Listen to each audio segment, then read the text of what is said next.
저는 글로벌 해운산업 전문가로서 오랜 기간 전 세계 해운사들을 분석해왔지만 이번처럼 한국이 글로벌 무역 전쟁의 소용돌이 속에서 독보적으로 유리한 위치에 놓인 경우는 본 적이 없습니다.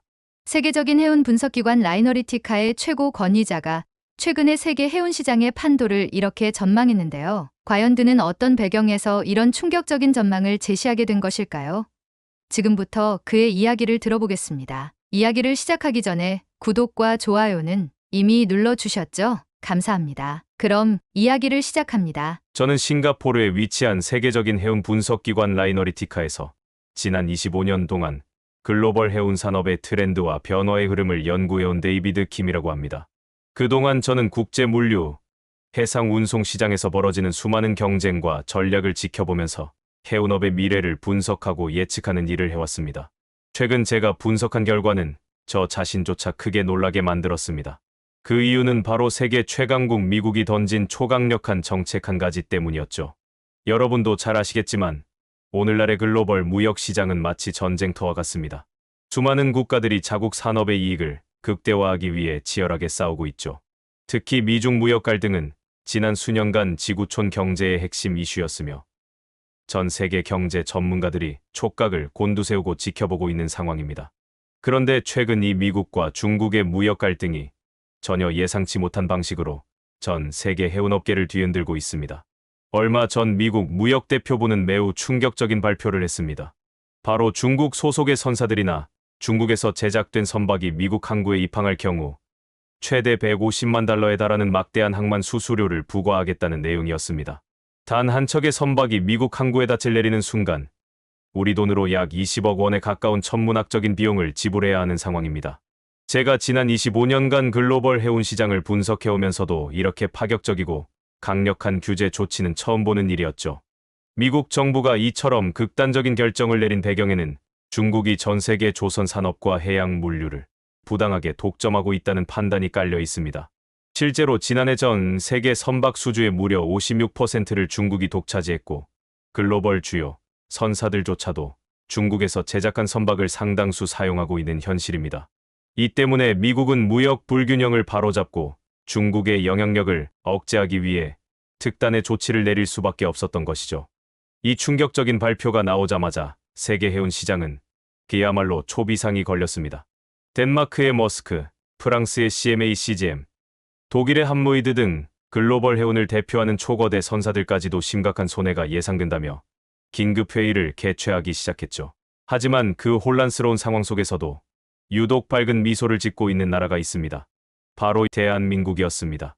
저는 글로벌 해운 산업 전문가로서 오랜 기간 전 세계 해운사들을 분석해왔지만 이번처럼 한국이 글로벌 무역 전쟁의 소용돌이 속에서 독보적으로 유리한 위치에 놓인 경우는 본 적이 없습니다. 한국의 대표 해운사인 HMM은 중국산 선박 비율이 단 5%에 불과하기 때문에 미국의 이번 조치에도 사실상 거의 영향을 받지 않게 됩니다. 오히려 전 세계 해운사들이 고전할수록 한국의 경쟁력은 더욱 빛나게 되는 아이러니한 상황이죠. 글로벌 물류 시장이 급격히 요동치고 있는 지금 대한민국은 전 세계가 주목하는 글로벌 해운 산업의 새로운 중심으로 떠오르고 있습니다. 미국 무역대표부가 발표한 이번 조치는 결코 갑작스러운 결정이 아니었습니다. 지난 수년 동안 미국과 중국 사이에 벌어진 무역 갈등은 이미 세계 경제의 가장 큰 화두로 떠오른 지 오래였죠. 여러분도 잘 아시듯이 미국은 트럼프 대통령 시절부터 중국과의 무역 불균형 해소를 위한 강경 정책을 펼쳐왔습니다. 무려 145%에 달하는 고율 관세를 중국산 제품에 부과했던 적도 있었죠. 하지만 미국이 이번에 내놓은 항만 수수료 부과 정책은 이전의 관세 정책과는 비교할 수 없을 정도로 강력하고 직접적인 타격이 될 것으로 평가받고 있습니다. 이번 미국의 결정은 표면적으로는 중국이 글로벌 조선업과 해양 물류를 불공정하게 장악했다는 점을 문제 삼고 있습니다. 미국 정부가 정확히 지적한 내용에 따르면 현재 중국의 조선업은 전 세계 선박 수주량의 절반 이상인 56%를 독점하고 있으며 중국 정부의 지원 아래 가격 경쟁력을 무기로 전 세계 해운 산업을 압박하고 있습니다. 이는 글로벌 조선 산업의 경쟁력을 떨어뜨리고 장기적으로 미국을 포함한 다른 나라들의 경제적 이익에 피해를 주고 있다는 것이 미국의 주장입니다. 저는 오랜 기간 글로벌 해운업계를 분석해온 입장에서 이런 미국의 논리가 결코 무리한 주장이 아니라는 점을 잘 알고 있습니다. 실제로 중국 정부는 자국 조선소에 막대한 보조금을 지급하며 세계 해운 시장에서 중국산 선박의 비중을 빠르게 늘려왔습니다. 이런 상황 속에서 이번 항만 수수료 부과 정책이 시행되면 중국산 선박을 이용하거나 중국에 소속된 해운사들은 막대한 경제적 타격을 입게 될 것이 자명합니다. 제가 분석한 데이터에 따르면 세계 10대 해운사 중 1위인 스위스의 MSC, 2위 덴마크 머스크, 그리고 프랑스의 CMA CGM까지도 최소 20%에서 최대 45%가 중국산 선박입니다.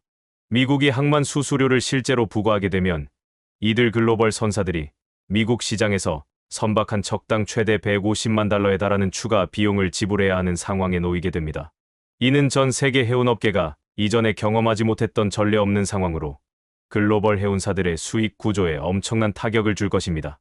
특히 세계 4위 선사인 중국의 코스코는 전체 보유 선박의 무려 60%가 중국산 선박으로 이루어져 있습니다. 코스코는 미국의 이번 조치가 본격화되면 가장 먼저 직접적인 피해를 입게 될 대표적인 선사입니다. 코스코는 지금까지 글로벌 해운 시장에서 막강한 영향력을 행사하며 중국 정부의 전폭적인 지원을 받아왔습니다. 그러나 이번 미국의 결정은 그 영향력을 급격하게 축소시키고 글로벌 해운 시장에서의 위치를 위태롭게 만들 가능성이 높습니다. 그리고 이 코스코가 주도하는 오션 얼라이언스라는 글로벌 해운 동맹 역시 큰 위기에 처할 것으로 보입니다. 오션 얼라이언스 소속인 프랑스 CMA CGM과 대만의 에버그린 등도 코스코와의 긴밀한 협력으로 인해 미국 입항 시 추가 비용을 부담해야 하는 상황에서 벗어나기 어렵습니다. 글로벌 해운업계는 이러한 급격한 변화에 비상이 걸렸고 긴급히 대응책을 모색하기 시작했습니다. 중국과 협력하던 많은 글로벌 기업들은 이미 미국 항만 입항에 따른 천문학적 비용 증가를 우려하며 선박 운용 전략의 전환을 서두르고 있습니다.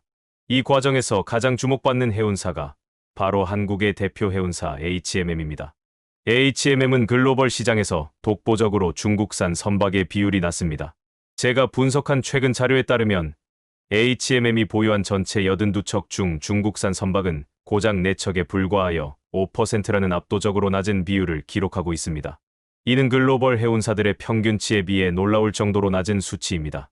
미국이 이번 조치를 실제 시행하더라도 HMM이 부담할 예상 항만 추가 비용은 글로벌 평균인 175만 달러의 절반도 되지 않는 약 75만 달러 수준으로 분석됩니다. 이는 HMM이 글로벌 경쟁자들과 비교했을 때 매우 유리한 입지를 점하게 되는 근거가 됩니다. 바로 이런 이유로 저는 이번 미국 정부의 항만 수수료 부과 결정이 한국 해운업계에 있어 전례 없는 기회가 될 것으로 확신하고 있습니다. 글로벌 시장에서 이 같은 상황은 수십 년간 이어져 온 글로벌 무역 질서를 재편할 정도로 강력한 영향을 미칠 것입니다. 한국 해운산업은 전 세계 경쟁자들이 흔들리고 있을 때 더 강력하게 성장할 수 있는 최적의 환경을 맞이한 것입니다. 제가 라이너리티카에서 단연간 축적해온 해운 트렌드 자료들을 분석해보면 글로벌 해운 시장은 위기를 통해 질서가 재편되는 과정을 반복해왔습니다. 예컨대 2008년 글로벌 금융위기 이후 해운업계는 대규모 구조조정을 겪으며 선사 간 통합이 가속화되었고 팬데믹 이후에는 공급망 혼란이 전 세계 무역 흐름을 뒤흔들며 물류 체계의 근본적인 재검토가 이루어졌습니다. 그리고 이제 미국의 이번 정책은 또 한 번의 거대한 질서 전환의 신호탄이 되고 있습니다. 그리고 그 중심에는 대한민국이 존재하고 있습니다. 한국은 그동안 결코 거창한 언론 플레이 없이 묵묵히 자신만의 경쟁력을 축적해왔습니다. HMM은 물론이고 한국 조선업 전반이 보여준 품질과 신뢰성은 단기적인 이익보다 장기적인 신용을 중시하는 글로벌 해운 생태계에서 강력한 무기가 되어주고 있습니다. 제가 수집한 국제 해운업계 관계자들의 평가를 보면 한국 조선소에서 건조된 선박은 단지 내구성과 성능이 뛰어난 것에 그치지 않고 에너지 효율성과 친환경 기준까지 모두 충족하고 있다는 점에서 매우 높은 신뢰를 받고 있습니다. 특히 탈탄소와 친환경 에너지 전환이 필수가 된 현 시점에서 한국 조선소는 단순한 제조업체가 아닌 해양 기술 플랫폼으로 자리 잡고 있습니다. 이러한 기술력이 집약된 선박을 주로 운용하는 한국의 해운사들은 세계 시장에서 확고한 신뢰를 받고 있습니다. 저는 여러 차례 유럽 및 동남아 지역의 대형 화주들과 직접 소통하며 한국 선사의 가장 큰 장점이 리스크 회피형 운송 전략에 있다는 말을 반복적으로 들었습니다. 다시 말해 예기치 못한 글로벌 변수 속에서도 한국 해운사는 항상 일정한 서비스 품질을 유지해주고 불필요한 분쟁이나 지연이 거의 발생하지 않는다는 것입니다. 이는 단지 운송만 잘해서 얻은 결과가 아니라 고도로 통제된 관리 체계와 풍부한 경험, 그리고 한국 특유의 정확함과 신뢰를 기반으로 만들어진 성과입니다. 이처럼 체계적으로 축적된 경쟁력 덕분에 이번 미국의 항만 수수료 정책으로 인해 글로벌 선사들이 흔들리는 틈을 타 한국은 단지 대안이 아닌 우선 선택지로 급부상하고 있습니다. 저희 라이너리티카에서 발표한 최근 보고서에서도 향후 2년간 아시아 미국 구간 물동량의 재배치가 이루어질 경우 HMM의 시장 점유율이 현재보다 20% 이상 증가할 수 있다는 시뮬레이션 결과가 나왔습니다. 이는 단기적 수혜로 끝나지 않고 장기적인 점유율 확대와 신뢰 자산의 누적으로 이어질 가능성이 매우 크다는 의미입니다. 뿐만 아니라 한국 해운업계는 지금도 안주하지 않고 다음 단계로 나아가기 위한 준비를 철저히 진행하고 있습니다. 예를 들어 친환경 메탄올 추진 선박, 암모니아, 연료 전환 시스템, 디지털 물류 운영 플랫폼 개발 등 미래 해운 산업을 선도할 기술과 운영 체계를 꾸준히 확대해가고 있습니다. 이는 단지 생존을 위한 전략이 아니라 글로벌 기준을 선도하려는 리더의 자세에서 출발한 행보입니다. 저는 지금 한국 해운업계가 보여주는 이 추진력과 방향성이 다른 나라들과는 차원이 다르다고 단언할 수 있습니다.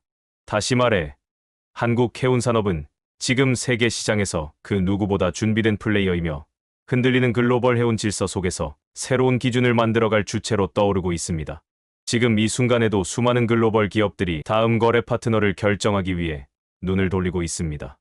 그리고 그들이 바라보는 방향에는 단순한 운송사가 아닌 진정한 해운 파트너로 성장한 대한민국이 있습니다. 저는 지금까지 수많은 글로벌 해운 전환 국면을 분석해왔습니다. 그런데 이번처럼 고객들이 특정 국가의 해운사를 주도적으로 찾는 현상은 매우 드문 사례입니다. 미국이 중국산 선박의 항만 수수료를 부과하겠다는 방침을 밝힌 이후 글로벌 화주들 사이에서는 비용 증가에 따른 공급망 재편이 핵심 화두로 떠올랐습니다. 그동안 중국산 선박을 운용하던 선사와 거래해왔던 수많은 기업들은 지금 당장 미국 항만에 물건을 보내는 것만으로도 수십만 달러의 추가 비용이 발생할 수 있다는 사실 앞에서 계산기를 두드릴 수밖에 없는 상황입니다. 이러한 변화 속에서 기업들이 가장 먼저 고려하는 조건은 안정성과 가격 경쟁력입니다. 중국산 선박을 주력으로 운용하는 해운사는 수수료, 부담을 피할 수 없기 때문에 결국 운임 인상으로 이어질 수밖에 없습니다. 고객 입장에서는 이전보다 더 비싼 비용을 지불하면서도 불확실성을 감수해야 하는 이중 부담을 안게 되는 셈이죠. 반면 한국의 HMM은 이번 조치의 영향권에서 벗어나 있기 때문에 오히려 비용을 유지하거나 더 나은 서비스를 제공하는 방향으로 전략을 세울 수 있습니다. 이 차이는 고객 입장에서는 단순한 가격 비교를 넘어 장기적인 물류 안정성과 신뢰 확보라는 관점으로 이어집니다. 실제로 저는 최근 유럽의 몇몇 글로벌 유통기업 물류팀과 인터뷰를 진행하면서 HMM에 대한 관심이 급증하고 있음을 확인했습니다. 기존에는 단지 선택지 중 하나였던 HMM이 이제는 신뢰 가능한 핵심 파트너로 평가받고 있으며 계약을 확대하거나 재조정하려는 움직임이 활발하게 나타나고 있습니다. 특히 미국행 항로를 자주 사용하는 기업일수록 이번 미국의 조치에 민감하게 반응하고 있으며 HMM을 통해 운송 네트워크를 재정비하려는 계획을 이미 실행에 옮긴 사례도 확인되고 있습니다. 이처럼 한국 해운사에 대한 글로벌 수요가 증가하면 단지 계약 수만 늘어나는 것이 아니라 전체적인 시장 재편의 흐름도 동반됩니다. 기존에는 오션 얼라이언스나 디 얼라이언스 같은 글로벌 해운 동맹이 시장 점유율을 나눠 가졌지만 이제는 새로운 형태의 네트워크 구성이 필요하다는 목소리가 업계 안팎에서 나오고 있습니다. 그리고 그 중심에서 HMM이 기존 해운 동맹의 틀을 넘어서 보다 유연하고 독자적인 글로벌 협력 네트워크를 구축할 수 있다는 기대가 커지고 있습니다. 이것은 한국 해운 산업이 단지 수혜자가 아니라 변화의 방향 자체를 주도하는 입장에 섰다는 뜻입니다. 더 나아가 이번 변화는 한국 해운 기업들이 글로벌 항만 인프라 진출을 더욱 적극적으로 추진할 수 있는 기반도 마련해주고 있습니다. 이미 동남아, 유럽, 중동 지역에서 한국 해운사들이 물류거점을 확보하거나 합작항만 프로젝트에 참여하려는 움직임이 활발히 진행 중입니다. 이는 장기적으로 한국식 물류 시스템이 세계 곳곳에 확산되는 흐름으로 이어질 가능성이 큽니다. 단지 선박을 운용하는 수준을 넘어서 항만 운영, 컨테이너 관리, IT 기반 물류 추적 시스템까지 한국 해운의 노하우가 통째로 수출되는 시대가 다가오고 있는 것입니다. 여기서 중요한 점은 이러한 흐름이 어느 날 갑자기 시작된 것이 아니라는 사실입니다. 한국은 이미 오래전부터 체계적인 선박 관리, 환경 대응 능력, 디지털 전환에 이르기까지 글로벌 기준을 앞서가며 쌓아온 내공이 있었습니다. 그동안 조용히 그러나 철저히 준비해온 결과가 지금 이 변화의 중심에서 빛을 발하고 있는 것입니다. 외부 변화에 즉각적으로 대응할 수 있는 유연성, 고품질의 운송 서비스, 그리고 한치의 오차도 허용하지 않는 정밀한 운영 시스템이 바로 글로벌 고객들이 한국 해운사를 선택하는 이유입니다.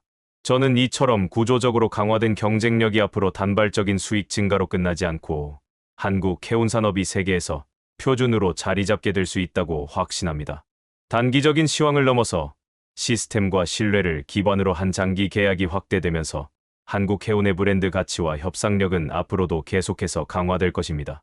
지금 세계는 누가 싸게 해주는가 보다 누구와 함께해야 믿을 수 있는가를 기준으로 판단하고 있으며 그 중심에 대한민국이 서 있습니다. 저는 라이너리티카에서 해운뿐 아니라 조선산업까지 아우르는 복합 분석을 수행하고 있습니다. 그리고 지금 한국에서 벌어지고 있는 해운과 조선의 동반 성장은 단순한 산업 간 협업이 아니라 국가 역량이 하나의 방향으로 집결되고 있다는 증거로 보입니다. 한국 해운사가 세계에서 주목받고 있다는 사실은 곧 그 선박을 건조한 조선소에도 동일한 주목이 향하고 있다는 뜻입니다. 현재 세계에서 가장 신뢰받는 조선 기술을 가진 국가는 바로 대한민국입니다. 한국은 조선업 기술의 정밀도, 품질, 납기, 친환경 기준, 디지털 시스템 등 모든 요소에서 세계 최고 수준의 평가를 받고 있으며 세계 유수 해운사들이 선박 발주 시 한국 조선소를 최우선으로 고려하는 것도 이 때문입니다. 실제로 2023년과 2024년 연속으로 한국 조선소는 고부가 가치, 선박 수주에서 세계 1위를 기록하였습니다. 이 중 대부분이 LNG 운반선, 초대형 컨테이너선, 메탄올 추진 선박 등 친환경 선박 분야였습니다. 한국 조선업이 단순히 많이 만드는 것을 넘어 가장 앞선 기술로 만든다는 인식을 구축한 지금 HMM이 글로벌 무대에서 각광받는다는 것은 조선업계에도 직접적인 수주 기회로 이어집니다. 해운사가 운송 수요에 대응하기 위해 선박을 증설할 때 자연스럽게 자국 조선소의 발주를 맡기게 되기 때문입니다. 그리고 이 흐름은 한국 내부에서 완결성을 가진 국가 해양 산업 생태계를 강화하는 방향으로 이어지고 있습니다. 저는 이러한 구조적 선순환이 한국의 미래 제조업 전략에 있어 가장 이상적인 모델이라고 확신합니다. 해운사가 세계에서 경쟁력을 확보하면 그 운송을 위한 선박을 국내 조선소에서 발주하고 그 조선소는 다시 기술 고도화와 인력 고용을 확대하며 성장합니다. 이 과정에서 수많은 중소협력업체들도 함께 성장의 기회를 누릴 수 있으며 결과적으로 국가 전체의 제조 기반이 튼튼해지는 효과를 만들어냅니다. 특히 최근 조선업계에서는 청년 기술 인재 유입이 늘어나고 있으며 지역경제 활성화와 고용 창출이라는 측면에서도 매우 긍정적인 신호가 나타나고 있습니다. 또한 한국 조선소는 단지 선박을 잘 만드는 것을 넘어서 스마트 조선소라는 개념을 선도하고 있습니다. AI 기반의 설계 자동화, 로봇 용접 시스템, 디지털 트윈 기술까지 적용되어 선박을 단기간에 정밀하게 제작하고 유지 관리까지 예측 가능한 수준으로 끌어올렸습니다. 이 같은 혁신은 HMM이 운용하는 선박의 성능과 안전성, 연비 개선에 직접적인 영향을 미치고 있으며 다시 해운사의 운송 신뢰도로 이어지는 구조입니다. 더불어 이러한 산업적 연계는 한국이 글로벌 ESG 기준에서도 선진국으로 자리매김하는 데 크게 기여하고 있습니다. HMM은 저탄소 해운 서비스를 제공하고 있으며 국내 조선업계도 국제 환경 규제에 가장 빠르고 효과적으로 대응하고 있습니다. 저는 이처럼 한국 해운과 조선이 동시에 성장하고 있다는 사실이 단지 두 산업의 성공을 넘어서 국가 전체의 산업 경쟁력을 높이는 강력한 원동력이 되고 있다고 생각합니다. 글로벌 해운 시장이 요동치고 있는 지금, 한국은 해운사와 조선소, 그리고 그들을 뒷받침하는 인프라와 기술력까지 모두 세계적인 수준으로 정렬되어 있습니다. 이는 위기 속에서도 흔들리지 않는 시스템의 힘이며 외부 환경이 아무리 변화해도 대한민국의 해양 산업이 미래를 주도할 수 있다는 확신으로 이어집니다. 오늘 이야기를 통해 여러분도 느끼셨겠지만 위기는 늘 예기치 않은 기회를 동반합니다. 세계가 흔들릴 때 묵묵히 준비해온 한국의 저력이 드러났고 그 결과 지금 우리는 해운과 조선이라는 분야에서 세계가 주목하는 중심에 서게 되었습니다. 단지 수출을 잘하는 나라가 아니라 세계 물류 질서를 바꿀 수 있는 실력을 갖춘 나라. 저는 이 사실이 너무나도 자랑스럽고 여러분과 함께 이 자부심을 나눌 수 있어 더욱 뜻깊습니다. 대한민국 정말 대단하지 않습니까? 오늘도 끝까지 시청해 주셔서 정말 감사드립니다.